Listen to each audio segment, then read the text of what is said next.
ಮೆಲ್ಲಿಗೆ ಅಯ್ಯೋ ಕೆಂಪಣ್ಣ ಊಸೋಯ್ತೇನೆ ಅಂದೆ. ಕೊಳ್ಳಂತ ನಕ್ಬಿಡೋದು ಆ ಹುಡುಗರು ಹೊರಗಡೆ ಇದ್ದವರು. ಏನ್ ಅಂಕಲ್ ನಿಮ್ಗೊಂಚೂರು ಮಾನ ಮರುವುದೇನೇ ಇಲ್ಲ ಅಂತ ಹುಡುಗ. ಎಲ್ಲ ಇವನ ಅಂಕಲ್ ಭಾರಿ ಈಸಿ ಬಾಂಬ್ ಹಾಕಿದಿರಾ ಅಂತ ಕೇಳಬೇಕಿತ್ತು ನೀವು ಅಲ್ಲ. ಒಂದು ರಾತ್ರಿ ಅವು ಬರಗಾಲದ ಕಾಲ, ನಮ್ಮ ಅಕ್ಕ ಇದ್ಲು ಜಯಮ್ಮ ಅಂತ, ನನಗಿನ್ನ ದೊಡ್ಡೋಳು. ನಮ್ಮಮ್ಮ ಆ ಕಡೆ ಮಲಗಿದೋಳು ಎದ್ದು ಬಂದು ಪಟ್ ಅಂತ ಒಂದು ಹೊಡೆದ್ಲು ನಮ್ಮ ಅಕ್ಕನಿಗೆ. ನಮ್ಮಮ್ಮ ಯಾಕೆ ಹೊಡೆದ್ಲು ಗೊತ್ತಾ? ಕರುಳು ಕೂಗಿದರೆ ನೆಕ್ಸ್ಟ್ ಡೇ ನೆಂಟರು ಬರ್ತಾರಂತೆ, ನಮಗೆ ತಿನ್ನೋ ಗತಿ ಇಲ್ಲ, ಇವ್ನು ಕಳ್ಳು ಕೂಗ್ಸವಳೆ, ನಾಳೆ ನೆಂಟರು ಬಂದರೆ ನಾನೇನು ಮಾಡಲಿ ಅಂತ ನಮ್ಮಮ್ಮನ ಚಿಂತೆ. ಭಾಳ ಜನ ನಮ್ಗೆ ಕೇಳ್ತಾರೆ ಊಸೋದು ಸೈನ್ ಆಫ್ ಗುಡ್ ಹೆಲ್ತೋ ಬ್ಯಾಡ್ ಹೆಲ್ತೋ? It's a sign of good health.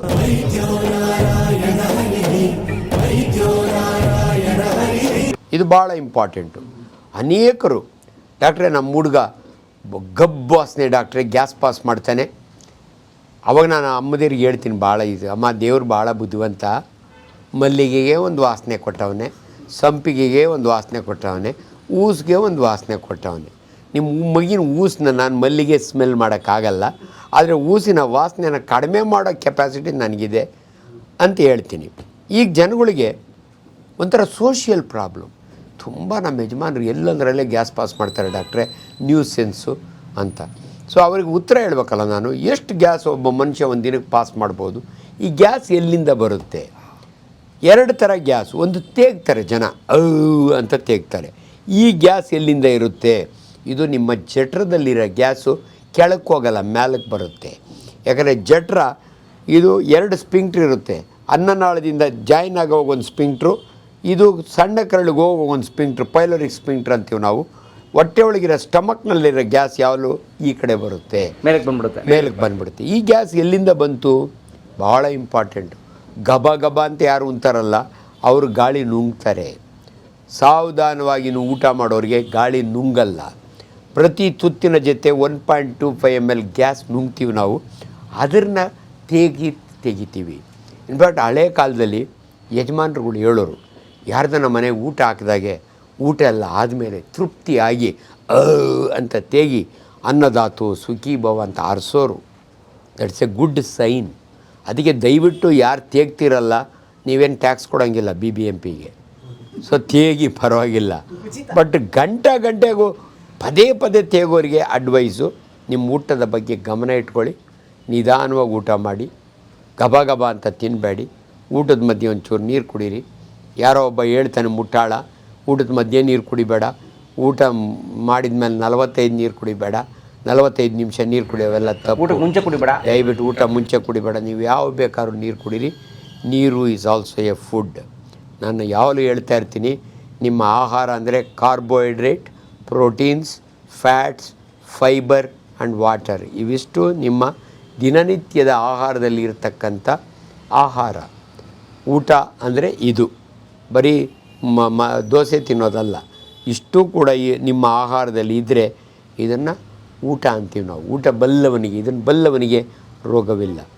So ಅವಾಗಲೇ ಮಾತಾಡ್ತಿದ್ದೆ, ಈ ಗ್ಯಾಸ್ ಎಲ್ಲಿ ಪ್ರೊಡ್ಯೂಸ್ ಆಗುತ್ತೆ ಅಂದರೆ ಬ್ಯಾಕ್ಟೀರಿಯಲ್ ರಿಯಾಕ್ಷನ್. ನೋಡಿ, ನಾವು 33 ಟ್ರಿಲಿಯನ್ ನಮ್ಮ ದೇಹದಲ್ಲಿ ಸೆಲ್ಸ್ ಇದ್ದಾವೆ. ಇದರ 10ರಷ್ಟು ಬ್ಯಾಕ್ಟೀರಿಯಾ ನಮ್ಮ ದೇಹದ ಮೇಲೇನೂ ಇರ್ತವೆ.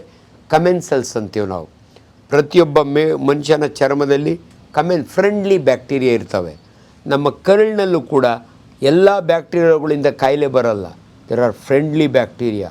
ಆ ಬ್ಯಾಕ್ಟೀರಿಯಾ ಇದ್ದರೆ ಮನುಷ್ಯನ ಆರೋಗ್ಯಕ್ಕೆ ಒಳ್ಳೆಯದು. ಈ ಬ್ಯಾಕ್ಟೀರಿಯಾ ನಾವು ತಿಂದ ಆಹಾರನ ಏನು ಡೈಜೆಸ್ಟ್ ಆಗಲ್ಲ, ಫೈಬರ್ ಅಂತೀವಲ್ಲ, ಅದ್ರ ಮೇಲೆ ಆ್ಯಕ್ಟಾಗಿ ಗ್ಯಾಸ್ ಪ್ರೊಡ್ಯೂಸ್ ಮಾಡ್ತವೆ. ಆ ಗ್ಯಾಸ್ ಎಲ್ಲೋಗಬೇಕು? ಕೆಳಗಡೆನೇ ಬರಬೇಕು. ಎಷ್ಟು ಗ್ಯಾಸ್ ಒಬ್ಬ ಮನುಷ್ಯ ಪಾಸ್ ಮಾಡ್ಬೋದು? 200 ml to 2 ಲೀಟ್ರ್ ಗ್ಯಾಸ್ನ ಒಬ್ಬ ಮನುಷ್ಯ ಅಂದರೆ ಎಷ್ಟು ಸಾರಿ ಊಸ್ಬೋದು ಅಂದರೆ 15 ಸಾರಿ ಊಸ್ಬೋದು. ಭಾಳ ಜನ ನಮ್ಗೆ ಕೇಳ್ತಾರೆ, ಊಸೋದು ಸೈನ್ ಆಫ್ ಗುಡ್ ಹೆಲ್ತೋ ಬ್ಯಾಡ್ ಹೆಲ್ತೋ? It's a sign of good health. But ಗಬ್ಬು ವಾಸನೆ ಹೊಡೆಯುತ್ತಲ್ಲ ಡಾಕ್ಟ್ರೆ, ಅದನ್ನು ಯಾಕೆ ಬರುತ್ತೆ ಅಂದರೆ ನೋಡಿ, 99% ಗ್ಯಾಸ್ ಪಾಸ್ ಮಾಡ್ತಾರಲ್ಲ, ಅದು ನೈಟ್ರೋಜನ್. ಅದಕ್ಕೆ ಸ್ಮೆಲ್ ಇಲ್ಲ, ಕಲರ್ ಇಲ್ಲ, ಏನೂ ಇಲ್ಲ. ಆದರೆ 0.1% ಇಂಡೋಲಂಟ್ಸ್ ಕೆಟೋಲ್ ಅಂತ ಇರುತ್ತೆ. ಇದು ಯಾವಾಗ ಜಾಸ್ತಿ ಇರುತ್ತೆ ಅಂದರೆ ಅವರೆಕಾಳು ಸಾರು ತಿಂದರೆ, ಅದಕ್ಕೆ ಡರ್ರಮ್ ಪುರ್ರಮ್ ಅವರೆಕಾಳು ಕಾಲದಲ್ಲಿ. ಅದಕ್ಕೆ ಅದು ಕೋಳಿ ಮೊಟ್ಟೆ ತಿನ್ನೋರಿಗೆ, ನಾನ್ ವೆಜಿಟೇರಿಯನ್ ತಿನ್ನೋರಿಗೆ ಗ್ಯಾಸ್ ಸ್ವಲ್ಪ ಸ್ಮೆಲ್ ಇರುತ್ತೆ, ಅಂಥವ್ರಿಗೆ ನಾವು ಅಡ್ವೈಸ್ ಮಾಡ್ತೀವಿ. ಬಟ್ ನೀವೇ ಕನ್ಫ್ಯೂಸ್ ಮಾಡ್ತೀರಲ್ಲ ಡಾಕ್ಟ್ರೇ, ಅವತ್ತೇ ಹೇಳಿದಿರಿ ದಿನಕ್ಕೊಂದು ಮೊಟ್ಟೆ ತುಂಬುವುದು ನಿಮ್ಮ ಮಕ್ಕಳ ಹೊಟ್ಟೆ, ದಯವಿಟ್ಟು ತಿನ್ನಿ. ಊದು ಸ್ವಲ್ಪ ವಾಸನೆ ಇದ್ದರೂ ಪರವಾಗಿಲ್ಲ, ಅದು ಬೇರೆಯವ್ರ ಮೂಗು ಮುಚ್ಕೋತಾರೆ, ನಿಮ್ಮ ಮಗನಿಗೇನು ತೊಂದರೆ ಆಗೋಲ್ಲ. ಇವು ಭಾಳ ಇಂಪಾರ್ಟೆಂಟ್ ಜನಗಳಿಗೆ. ಸೊ ಗ್ಯಾಸ್ ಏನಂದರೆ ಡೀಸೆನ್ಸಿ ಬೇಕು. ಹೆಂಗೋ ಮಾಡಿ ನೀವು ಬೆಳಗ್ಗೆ ನೀಟಾಗಿ ಮೋಷನ್ ಮಾಡಿದರೆ ಯೂಶ್ವಲಿ ಗ್ಯಾಸ್ ಅಲ್ಲೇ ಪಾಸ್ ಆಗಿಬಿಡುತ್ತೆ. ನೀವೆಲ್ಲಂದ್ರೆ ಅಲ್ಲೇ ಪಾಸ್ ಮಾಡೋದು ಬೇಕಾಗಲ್ಲ. ಸೊ ಇದು ಭಾಳ ಇಂಪಾರ್ಟೆಂಟ್. ಆ ಗ್ಯಾಸ್ ಬೇರೆ, ಆ ಗ್ಯಾಸ್ ಟ್ರಬಲ್ನ ಭಾಳ ಜನ ಕನ್ಫ್ಯೂಸ್ ಮಾಡ್ಕೋತಾರೆ. ಗ್ಯಾಸ್ ಟ್ರಬಲ್ ಬೇರೆ, ಗ್ಯಾಸ್ಟ್ರಿಕ್. ಅಷ್ಟೊತ್ತು ಹೇಳಿದ್ದು ನಾನು ಗ್ಯಾಸ್ಟ್ರಿಕ್ ಟ್ರಬಲ್, ಇದು ಗ್ಯಾಸ್ ಟ್ರಬಲ್. ಆಮೇಲೆ ಇನ್ನೊಂದು ಗ್ಯಾಸ್ ಬಗ್ಗೆ ನಮ್ಮ ಕನ್ಸರ್ನ್ ಹೇಳ್ಬಿಡ್ತೀನಿ. ಒಬ್ಬ ವೈದ್ಯನಿಗೆ ಎಷ್ಟು ಇಂಪಾರ್ಟೆಂಟು ಈ ಮನುಷ್ಯ ಪಾಸ್ ಮಾಡೋ ಗ್ಯಾಸ್ ಅನ್ನೋದಕ್ಕೆ, ನಾನು ವಾರ್ಡ್ಗೆ ಹೋದ ತಕ್ಷಣವೇ 2 ದಿವಸದಿಂದ ಆಪ್ರೇಷನ್ ಮಾಡಿರ್ತೀನಿ. ನನಗೆ ಟೆನ್ಷನ್ನು, ಕೆಂಪಣ್ಣನ ಹೊಟ್ಟೆ ಕುಯ್ದಿರ್ತೀನಿ. ಅವನು ನನ್ನ ಸ್ಟೂಡೆಂಟ್ ಜೊತೆ ಒಳಗೆ ಹೋದ ತಕ್ಷಣವೇ ಅವನೇನಾದರೂ ನಮಗೆ ಕೇಳಿಸಂಗೆ ಡರ್ ಅಂತ ಊಸಿದರೆ it is music to the ear of a surgeon. ನಿಮ್ಗೆ ಆಶ್ಚರ್ಯ ಆಗ್ಬೋದು, ಎಂಥ ಖುಷಿ ಆಗುತ್ತೆ ಗೊತ್ತಾ. ಯಾಕಂದರೆ ಇವನು ಚೆನ್ನಾಗಾದ ಅಂತ ಅರ್ಥ. ಜನಸಾಮಾನ್ಯರಿಗೆ ಇದು ಅರಿವಿರಲಿ. ಒಬ್ಬ ಸರ್ಜನ್ಗೆ ಅವನು ನಿಮ್ಮ ಚಿಕ್ಕಪ್ಪ ಕೆಂಪಣ್ಣ ಊಸಿದರೆ ನನಗೆ ಖುಷಿ ಆಗುತ್ತೆ ಅಂದರೆ ನನ್ನ ಜವಾಬ್ದಾರಿ ಎಷ್ಟಿರ್ಬೋದು ಅಂತ ನಿಮ್ಗೆ ಅರ್ಥ ಆಗಲಿ ಅಂತ ಈ ಮಾತು ಹೇಳ್ತಿದ್ದೀನಿ. ಎಲ್ಲ ಡಾಕ್ಟ್ರುಗಳು ನನ್ನ ಥರ ಮಾತಾಡೋಕ್ಕಾಗಲ್ಲ, ಇದನ್ನು ಹೇಳ್ತೀನಿ. ಆ್ಯಂಡ್ ಈ ಗ್ಯಾಸ್ ಎಷ್ಟು ಇಂಪಾರ್ಟೆಂಟು ಅನ್ನೋದಕ್ಕೆ ನಿಮ್ಗೊಂದು ಸಿಂಪಲ್ ಎಕ್ಸಾಂಪಲ್ ಕೊಡ್ತೀನಿ ನೋಡಿ. ನಾವು ಮೆಡಿಕಲ್ ಕಾಲೇಜ್ನಲ್ಲಿ 1 ಡೇ ಫಿಕ್ಸ್ಡ್ ಆಪ್ರೇಷನ್ ಥಿಯೇಟ್ರ್ ಇರುತ್ತೆ, 5 ಯೂನಿಟ್ ಇರ್ತವೆ. ನನ್ನ ಯೂನಿಟ್ಟು ಸೋಮವಾರ, ಅಂದರೆ ಅವತ್ತಿನ ಒ ಪಿ ಡಿ ಎಲ್ಲ ನಾನು, ನನ್ನ ಅಸಿಸ್ಟೆಂಟ್ ಪ್ರೊಫೆಸರು, ಅಸೋಸಿಯೇಟ್ ಪ್ರೊಫೆಸರು, ನನ್ನ ಟೀಮ್ ಇರುತ್ತೆ, ಪಿ ಜಿಗಳು ನಾವೇ ನೋಡೋದು. ಅವ್ರನ್ನೆಲ್ಲ ಅಡ್ಮಿಟ್ ಮಾಡಿ, ಅವ್ರನ್ನೆಲ್ಲ ತಯಾರು ಮಾಡಿ, ನನಗೆ ಆಪ್ರೇಷನ್ ಡೇ ಬುಧವಾರ. ಯಾಕಂದರೆ ಒಂದಿನ ಅವ್ರನ್ನೆಲ್ಲ ಬುಧವಾರದ ದಿನ 20 ಕೇಸ್ ಹಾಕ್ತೀವಿ ನಾವು. 2 ಆಪ್ರೇಷನ್ ಟೇಬಲ್ ಇರ್ತವೆ, ಕಂಟಿನ್ಯೂಸ್ ಮಾಡ್ತೀವಿ. ನಾನು ಈ ಕಡೆ ಮಾಡಿದರೆ ನನ್ನ ಅಸಿಸ್ಟೆಂಟ್ ಆ ಕಡೆ ಮಾಡ್ತಾನೆ, ನಾನು ಥೈರಾಯ್ಡ್ ಮಾಡಿದರೆ ಅವನು ಅಪೆಂಡಿಕ್ಸ್ ಮಾಡ್ತಾನೆ. ಸೊ ಮಾಡಿದ್ದಾದಮೇಲೆ ಮುಗಿಯೋವಾಗ 3 ಗಂಟೆ ಆಗುತ್ತೆ. ಇದೇ ಸಮಯದಲ್ಲಿ ನಿಮ್ಗೊಂದು ಮಾತು ಹೇಳ್ತೀನಿ, ಡಾಕ್ಟ್ರುಗಳ ಅವಸ್ಥೆ ನೀವು ನೋಡಬೇಕು. ಮಧ್ಯದಲ್ಲಿ ನಮಗೆ ತಿನ್ನೋಕ್ಕೆ ಯಾವನಿಗೋ ವಾರ್ಡ್ ಬಾಯ್ಗೆ ವಡ ತಗೊಂಬ ಅಂತ ಹೇಳಿರ್ತೀವಿ. ಯಾಕಂದರೆ ಅದೇ ನಮ್ಮ ಊಟ. ನಾವೇನು ಮಧ್ಯದಲ್ಲಿ ಫಸ್ಟ್ ಕ್ಲಾಸ್ ಊಟ ಅವೆಲ್ಲ ಮಾಡೋಕ್ಕಾಗಲ್ಲ. ಮಧ್ಯ ಇಲ್ಲ, ಮಧ್ಯ ಎಲ್ಲ ಒಂದು ವಡ, ಒಂದು ಕಾಫಿ. ನಿಮಗೆ ಪರಮೇಶ್ ಒಂದು ಮಾತೇ ಹೇಳ್ತೀನಿ. ಒಂಥರ ಜಯನಗರ ಜನರಲ್ ಹಾಸ್ಪಿಟ್ಲಲ್ಲಿ ಸಂಜಯ್ ಗಾಂಧಿ ಅಲ್ಲಿ ನಾನು ಸರ್ಜನ್ ಇದ್ದೆ. 20 ಕೇಸ್ ಹಾಕಿದ್ದೀವಿ. ಅವತ್ತು ಇಬ್ಬರೇ ವಾರ್ಡ್ ಬಾಯ್ಗಳು, ಪೆಂಚಲಯ್ಯ. ಯಾವಾಗಲೂ ಪೆಂಚಲಯ್ಯಗಳು ಹೋಗಿ ಕ್ಯಾಂಟೀನಲ್ಲಿ ತಾಂಬಂದ್ಬಿಡೋನು.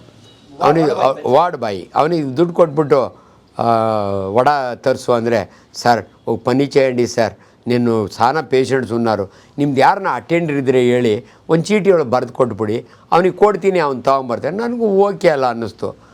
ಅಲ್ಲಿ ಲೆಕ್ಕ ಹಾಕ್ಬಿಟ್ಟು 30 ವಡ ಬರೆದ್ಬಿಟ್ಟು ಆ ಚೀಟಿ ಒಳಗೆ ಬರೆದ್ಬಿಟ್ಟು ಇವನಿಗೆ ಕೊಟ್ಟೆ. ಅವ್ನು ತೊಗೊಂಡೋಗಿ ನಮ್ಮ ಊರ ಕಡೆಯವನು ಅಟೆಂಡರು ಹನುಮಂತರಾಯಪ್ಪ ಕೊಟ್ಟ.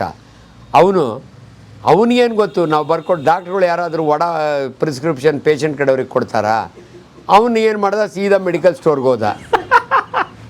ಅವ್ನು ನೋಡ್ದ ಮೆಡಿಕಲ್ ಸ್ಟೋರ್ನ ಅಲ್ಲೇ ಹತ್ರ ಇರೋನು, ಈ ಪ್ರಾಡಕ್ಟ್ ನಮ್ಮ ಹತ್ರ ಇಲ್ಲಪ್ಪ, ಏನೋ ಇದು ಅಪರೂಪವಾಗಿದೆಯಲ್ಲ, ನನಗೆಲ್ಲ ಅರ್ಥ ಆಗುತ್ತೆ, ನೀನೊಂದು ಕೆಲಸ ಮಾಡಿಬಿಡು, ಜಯನಗರ ಜನರಲ್ ಇದಿದೆಯಲ್ಲ ಕಾಂಪ್ಲೆಕ್ಸು, ಅಲ್ಲಿ ದೊಡ್ಡ ಮೆಡಿಕಲ್ ಸ್ಟೋರ್ ಇದೆ, ಅಲ್ಲಿ ಹೋಗ್ಬಿಡು ಅಂದ. ಇವನು ಪಾಪ ಆಟೋ ಮಾಡಿಕೊಂಡು ಅಲ್ಲಿ ಹೋದ. ಅಲ್ಲೋಗಿ ತೋರಿಸ್ತಾರೆ. ಮೆಡಿಕಲ್ ಸ್ಟೋರ್ನವ್ರು ಯೂಶ್ವಲಿ ಡಾಕ್ಟ್ರುಗಳು ಏನು ಬರೆದ್ರು ಓದ್ತಾರೆ, ಇದು ವಿಶೇಷವಾಗೈತೆ. ಅವ್ನು ನೋಡ್ದ, ಅಪ್ಪ ನಮ್ಮ ಹತ್ರ ಇದಿಲ್ಲ, ಒಂದು ಕೆಲಸ ಮಾಡು, ನೀನು ಇದಕ್ಕೆ ಹೋಗ್ಬಿಟ್ರೆ MG ರೋಡ್ಗೆ ಹೋಗ್ಬಿಟ್ರೆ ಕ್ಯಾಶ್ ಫಾರ್ಮಸಿ ಅಂತ ಇದೆ, ಅಲ್ಲಿ ಎಲ್ಲ ಡ್ರಗ್ಸು ಸಿಗ್ತಾವೆ, ಅಲ್ಲಿ ಹೋಗ್ಬಿಡು ಅಂತ. ಇವನು ಅಲ್ಲಿ ಹೋದ. ಅಲ್ಲಿ ನೋಡ್ಬಿಟ್ಟು ಆ ಸ್ಟೋರ್ನಾಗೆ, ಅಪ್ಪ ಈ ಪ್ರಾಡಕ್ಟ್ ನಮ್ಮ ಹತ್ರ ಇಲ್ಲಪ್ಪ, ನಿಮ್ಮ ಡಾಕ್ಟ್ರಿಗೆ ಹೇಳಿ ಬೇರೆ ಬರ್ಸ್ಕೊಂಬ ಅಂತ. ಅವನು ಎದ್ನೋ ಬಿದ್ನೋ ಅಂತ ಸಾಯಂಕಾಲ 3:30 ಬರ್ತಾನೆ. ನಾವೆಲ್ಲ ಹಸ್ತೋಗಿದ್ದೀವಿ.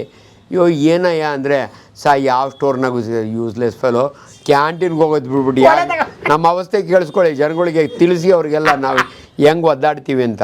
ಸೊ ಇವಾಗ ಮಜಾ ವಾಪಸ್ ಸೈನ್ಸಿಗೆ ಬರ್ತೀನಿ.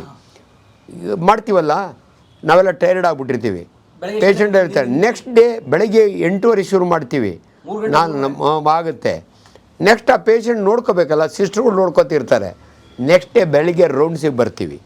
ಬಂದಾಗೆ ಪೇಷಂಟ್ ಅಟೆಂಡರ್ಗಳೆಲ್ಲ ಊರುಗಳಿಂದ ಬಂದಿರ್ತಾರೆ. ಚಿಕ್ಕಪ್ಪನಿಗೆ ಆಪ್ರೇಷನ್ ಆದರೆ ಎಳ್ನೀರು ಗಿಳ್ನೀರು ಎಲ್ಲ ತೊಗೊಂಬಂದಿರ್ತಾರೆ. ಕೆಲವರು ಮುದ್ದೆ, ಹಣ್ಣು, ಕೋಳಿ ಭಾನುವಾರ ಆದರೆ ತಂದಿರ್ತಾರೆ. ಫಸ್ಟ್ ಪ್ರಶ್ನೆ ಕೇಳೋದು ಹಿಂಗೆ ಬಂದ ತಣ್ಣನೆ, ಸರ್ ನಮ್ಮ ಚಿಕ್ಕಪ್ಪನಿಗೆ ಆಪ್ರೇಷನ್ ಮಾಡಿದ್ದೀರ, ನೆನ್ನೆ ಮೊನ್ನೆಯಿಂದ ಉಪವಾಸಕ್ಕೆ ಇಡ್ಬಿಟ್ಟಿದ್ದೀರಿ. ಯಾಕಂದರೆ ಆಪ್ರೇಷನ್ಗೆ ಮೊದಲು 6 hours ಎಂಟಿ ಸ್ಟಮಕ್ ಇರಬೇಕು ನಮ್ಮ ಪೇಷಂಟ್ಗಳು, ಅದು ಇಂಪಾರ್ಟೆಂಟು. ಜನಗಳಿಗೆ ಹೇಳಿರ್ತೀವಿ, ಏನು ತಿನ್ನಬೇಡ, ಕುಡಿಬೇಡ ಅಂತ. ಯಾಕಂದ್ರೆ ಅನಸ್ತೇಷಿಯಾ ಕೊಡ್ಬೇಕಾದ್ರೆ ಖಾಲಿ ಹೊಟ್ಟೆ ಇರಬೇಕು. ಅವರಿಗೆ ಟೆನ್ಷನ್, ನಮ್ಮನ್ನು ಬೈಕೊಳ್ಳೋದೇ ಅದಕ್ಕೆ, ಉಪವಾಸ ಕೇಳ್ಬಿಡ್ತಾರೆ ಬಡ್ಡಿ ಮಕ್ಕಳು ಅಂತ. ನಾವು ಈರಪ್ಪ ಹೇಳ್ತೀನಿ ಅಂತ. ಯಾಕಂದರೆ ನಾನು ಒಳಗಡೆ ಹೋಗಿ ಇವ್ರು ಚಿಕ್ಕಪ್ಪನ ಕೇಳಬೇಕು ಗ್ಯಾಸ್ ಪಾಸ್ ಮಾಡಿದೆ ಅಂತ. ಯಾಕಂದರೆ ನಾವು ಇವ್ನು ಹೊಟ್ಟೆ ಓಪನ್ ಮಾಡಿದಾಗೆ ಹೊಟ್ಟೆ ಒಳಗೆ ಕೈ ಹಾಕಿದರೆ ಅವೆಲ್ಲ ಪಚ್ಚಂಬಿಡ್ತವೆ. ಟೆಂಪರರಿ ಪ್ಯಾರಾಲಿಸಿಸ್ ಅಂತೀವಿ. ಇಂಟೆಸ್ಟೈನು 6 ಮೀಟ್ರ್ ಇರುತ್ತಲ್ಲ, ನಾನು ಒಳಗಡೆ ಕೈ ಆಡಿಸಿದೆ 2 ದಿನ ರೆಸ್ಟು ಮಲ್ಕೊಂಬಿಡ್ತದೆ. ಅದು ಅಷ್ಟು ಸೆನ್ಸಿಟಿವ್. ಅದು ಓಡಾಡಿದರೆ ಅಷ್ಟೇ ಗ್ಯಾಸ್ ಈಚೆಗೆ ಬರೋದು. ಮಲ್ಕೊಂಬಿಟ್ರೆ ಗ್ಯಾಸ್ ಎಲ್ಲಿ ಈಚೆಗೆ ಬರುತ್ತೆ. ನಂಗೆ ಗೊತ್ತು ಇವು ಮಲ್ಕೊಂಡಿರ್ತವೆ, ಎದ್ದೊಳೋದಕ್ಕೆ 2 ದಿನ ಆಗುತ್ತೆ, ಆಮೇಲೆ ಕೊಡಿಸ್ಬೋದು ಅಂತ. ಆದರೆ ಪೇಷಂಟ್ ಕೇಳಬೇಕಲ್ಲ ನಾವು. ನಮ್ಮ ಹುಡುಗರೆಲ್ಲ ಇರ್ತಾರೆ, ಹೋದ ತಕ್ಷಣ ಕೆಂಪಣ್ಣನ ಎಬ್ಬರಿಸಿ ಅವ್ನು ನೋವು ಅಂತಿರ್ತಾನೆ. ಅಪ್ಪ ಕೆಂಪಣ್ಣ ನೋವಿಗೆಲ್ಲ ಇಂಜೆಕ್ಷನ್ ಕೊಡ್ತೀವಿ, ಗಾಳಿ ಹೋಯ್ತಾ ಅಂದೆ. ಅವ್ನು ನನ್ನ ಮಖ ನೋಡ್ದ, ಮೊದಲೇ ನೋವ್ನಾಗ ಅವನ ಎಲ್ಲೋ ತತ್ಸ ಅಯ್ಯಮ್ಮ ಆ ಕಿಟಕಿನೂ ಮುಚ್ಚಿಬಿಟ್ಟವಳೆ, ಈ ಕಿಟಕಿನೂ ಮುಚ್ಚಿಬಿಟ್ಟವಳೆ. ನನಗೆ ಆ ಗಾಳಿ ಎಲ್ಲ ಇಂಪಾರ್ಟೆಂಟ್, ಇವನ್ ಗಾಳಿ. ಎಲ್ಲರೂ ತಮಾಷೆ ನಗ್ತಾರೆ. ಸರಿ ಓದು ಇರು, ಇನ್ನು ನಾಳೆ ನನಗೆ ಟೈಮ್ ಇದೆಯಲ್ಲ, ಸಾಯಂಕಾಲ ಬರ್ತೀವಿ. ನನಗೆ ಒಟ್ಟು ಇವನು ಗಾಳಿ ಹೋಗೋದು ನನಗೆ ಇವನ ಬಾಯಿಂದ ಕೇಳಬೇಕು. ಇಲ್ಲದ್ರೆ ಇದೆಯಲ್ಲ ಸ್ಟೆಥೋಸ್ಕೋಪು. ಸರ್ಜನ್ಸು ನೋಡಿ, ಫಿಸಿಷಿಯನ್ಸ್ ಯಾವಾಗಲೂ ಸ್ಟೆಥೋಸ್ಕೋಪ್ ಯೂಸ್ ಮಾಡೋದು ಹಾರ್ಟ್ ಕೇಳಲಿಕ್ಕೆ, ಲಂಗ್ಸ್ ಕೇಳಲಿಕ್ಕೆ. ನಾವೊಬ್ಬರೇ ಸರ್ಜನ್ಸು. ಅಬ್ಡಾಮನ್ ಮೇಲೆ ಇಟ್ಟು ಕರುಳಿನ ಶಬ್ದ, ಕರುಳು ಕೂಗುತ್ತೆ, ಕರುಳು ಕೂಗಬೇಕು. ಅದೇ ಸಿನಿಮಾ ಕರುಳಿನ ಕೂಗು ಸಿನಿಮಾ. ಕರುಳು ಕೂಗುತ್ತೆ. ಆ ಕೂಗರೆ ಕೇಳಿಸ್ಕೋಬೇಕಾದ್ರೆ ನನಗಿದು ಬೇಕು.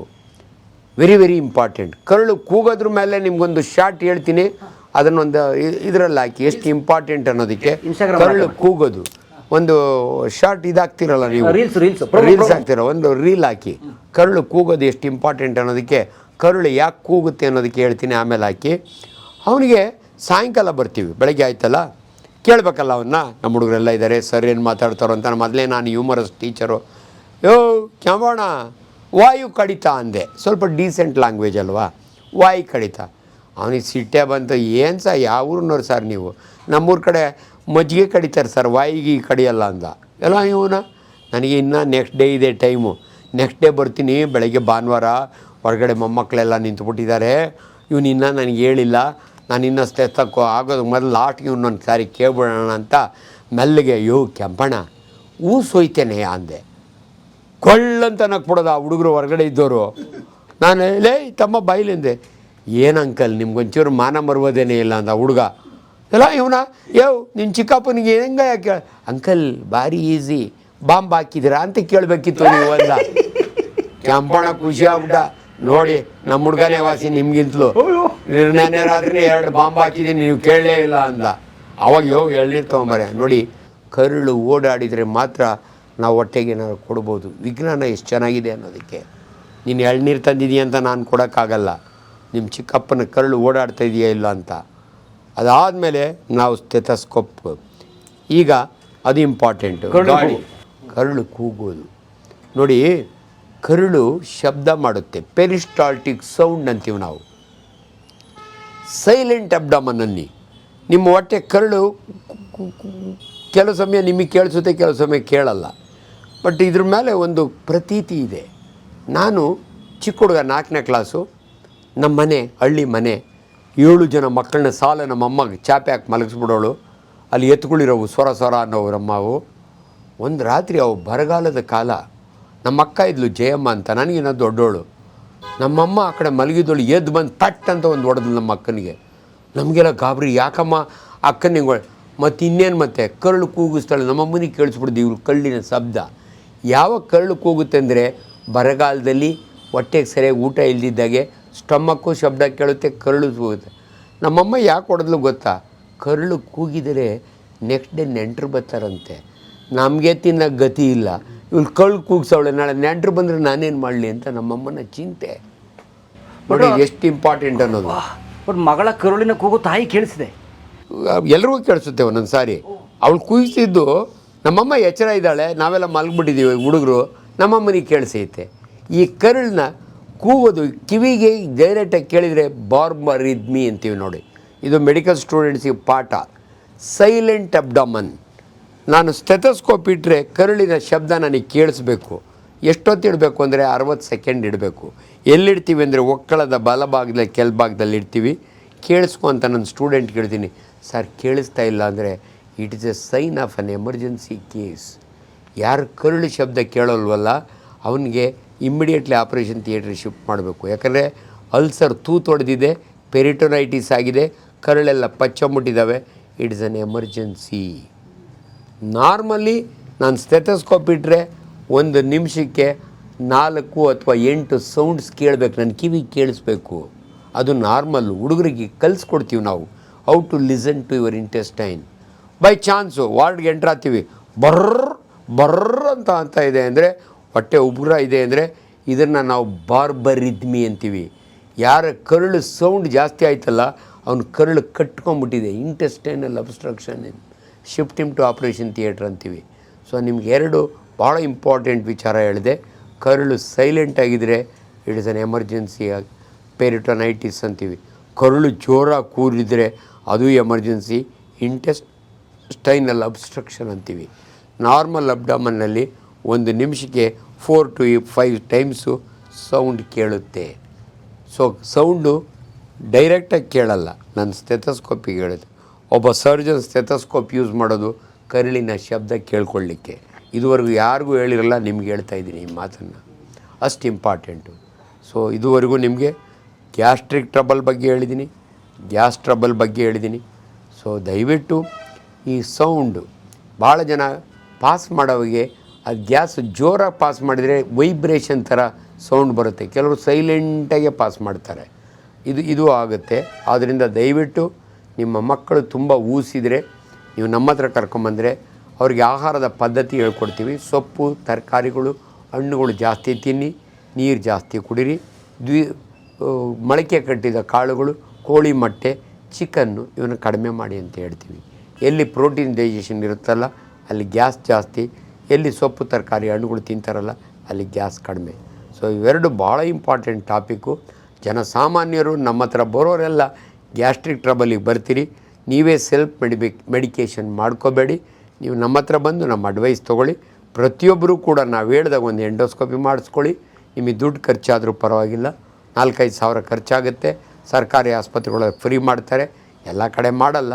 ದಯವಿಟ್ಟು ನಿಮ್ಮ ಹೊಟ್ಟೆಯ ವಿಚಾರಕ್ಕೆ ಬಂದಾಗೆ 2 ಟೆಸ್ಟನ್ನು ನೀವು ಕಂಪಲ್ಸರಿ ಮಾಡಿಸ್ಕೊಳ್ಳಿ. ಒಂದು ಅಲ್ಟ್ರಾಸೌಂಡ್ ಸ್ಕ್ಯಾನ್ ಅಬ್ಡಾಮನ್, $1500 ಖರ್ಚಾಗ್ತದೆ. ನಿಮ್ಮ ಪಿತ್ತಕೋಶ, ಲಿವರು, ಪ್ಯಾಂಕ್ರಿಯಸ್, ಇವೆಲ್ಲ ಕಿಡ್ನಿ ಒಳಗೆ ಕಲ್ಲಿದ್ದರೆ ಅಲ್ಟ್ರಾಸೌಂಡಾಗಿ ಗೊತ್ತಾಗುತ್ತೆ. ರಾಗಿ ಕಾಳು ಗಾತ್ರ ಕಲ್ಲಿದ್ದರೂ ಕೂಡ ನಮ್ಮ ಅಲ್ಟ್ರಾಸೌಂಡ್ನಲ್ಲಿ ಗೊತ್ತಾಗುತ್ತೆ. CT ಸ್ಕ್ಯಾನು, MRI ಸ್ಕ್ಯಾನ್ ಎಲ್ಲ ಹೈಯರ್ ಇನ್ವೆಸ್ಟಿಗೇಷನು. ಅವು ನಾವು ಅಡ್ವೈಸ್ ಮಾಡಿದಾಗ ಮಾತ್ರ ನೀವು ಮಾಡಿಸ್ಕೋಬೇಕು, ಸುಮ್ಮನೆ ಮಾಡಿಸ್ಕೋಬಾರ್ದು. ಅದು ಬಿಟ್ಟರೆ ಎಂಡೋಸ್ಕೋಪಿ, ಅದು ಬಿಟ್ಟರೆ ಕೊಲೊನೋಸ್ಕೋಪಿ, ಕೆಳಗಡೆಯಿಂದ ಪೈಪ್ ಹಾಕ್ತೀವಿ. ಯಾಕಂದರೆ ಕೆಲವರಿಗೆ ದೊಡ್ಡ ಕರುಳಿನಲ್ಲಿ ಕ್ಯಾನ್ಸರ್ ಇರುತ್ತೆ, ಅಲ್ಸರ್ ಇರುತ್ತೆ. ನಾನು ಇಷ್ಟೊತ್ತು ಮಾತಾಡಿದ್ದು ಸ್ಟಮಕ್ನಾಗ ಅಲ್ಸರು. ಅದೇ ರೀತಿ ನಿಮ್ಮ ದೊಡ್ಡ ಕರುಳಿನಲ್ಲಿ, ಸಣ್ಣ ಕರುಳಿನಲ್ಲೂ ಅಲ್ಸರ್ ಇರುತ್ತೆ. ಅವೆರಡು ಭಾಳ ಇಂಪಾರ್ಟೆಂಟ್ ಕಂಡೀಷನ್ ಇದ್ದಾವೆ. ಎಲ್ಲ ಒಂದು ಕಡೆ TB ಆಗುತ್ತೆ ಕರುಳಿಗೆ. ಇನ್ಫ್ಯಾಕ್ಟ್ ನಾನು ಹಿಂದೆ ಒಂದು ಸಾರಿ ಮಾತನಾಡುವಾಗ ಹಸಿ ಹಾಲು ಕುಡಿಬೇಡಿ, ಆ ಡೈರೆಕ್ಟ್ರಿಗೆ ಏನೋ ಕೆಟ್ಟ ಮಾತಾಡಿದ್ದೆ, ಆಮೇಲೆ ಸಾರಿ ಹೇಳಿದೆ. ದಯವಿಟ್ಟು ಹಸಿ ಹಾಲನ್ನು ಕುಡಿಬೇಡಿ, ಆ್ಯಂಡ್ ದಯವಿಟ್ಟು ಹಸಿ ಮೊಟ್ಟೆ ಕುಡಿಬೇಡಿ. ನಿಮ್ಗೆ ಅದರಿಂದ ಕರುಳಿನಲ್ಲಿ TB ಆಗೋ ಚಾನ್ಸಸ್ ಇರುತ್ತೆ. ಸೊ ನಿಮ್ಮ ದೊಡ್ಡ ಕರುಳು ಚೆಕ್ ಮಾಡಬೇಕಾದ್ರೆ ನಿಮಗೆ ಕೊಲೊನೋಸ್ಕೋಪಿ ಅಂತ ಮಾಡ್ತೀವಿ, ಆ್ಯಂಡ್ ಮೇಲಿಂದ ನೋಡಬೇಕಾದ್ರೆ ಗ್ಯಾಸ್ಟ್ರೋಸ್ಕೋಪಿ ಅಂತೀವಿ.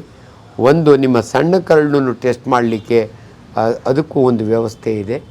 ಸೊ ಅವೆಲ್ಲ ನೀವು ಅದ್ರ ಬಗ್ಗೆ ತಲೆ ಕೆಡಿಸ್ಕೋಬೇಡಿ.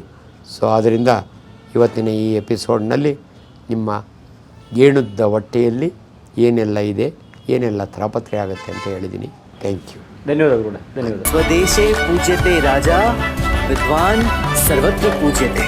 ಇಷ್ಟೊತ್ತು ನಾನು ಮಾತನಾಡಿದ್ದು ಕಲಾ ಮಾಧ್ಯಮದಲ್ಲಿ. ಕಲಾ ಮಾಧ್ಯಮದ ಯೂಟ್ಯೂಬ್ ಚಾನಲ್ಗೆ ಸಬ್ಸ್ಕ್ರೈಬ್ ಮಾಡ್ಕೊಳ್ಳಿ. Thank you. ವಿಡಿಯೋ ನೋಡಿದ್ದಕ್ಕೆ ನಿಮಗೆ ತುಂಬ ಧನ್ಯವಾದಗಳು. ಪುಸ್ತಕಗಳನ್ನು ಓದು ಮನಸ್ಸನ್ನು ಅರಳಿಸುತ್ತೆ, ಬುದ್ಧಿಯನ್ನು ಚುರುಕು ಮಾಡುತ್ತೆ, ಕಾಣದ ಹೊಸ ಲೋಕವನ್ನು ಪರಿಚಯಿಸುತ್ತೆ. ಹಾಗಾಗಿ ಓದುವ ಸಂಸ್ಕೃತಿ ಹೆಚ್ಚಾಗ್ಲಿ. ಧನ್ಯವಾದ.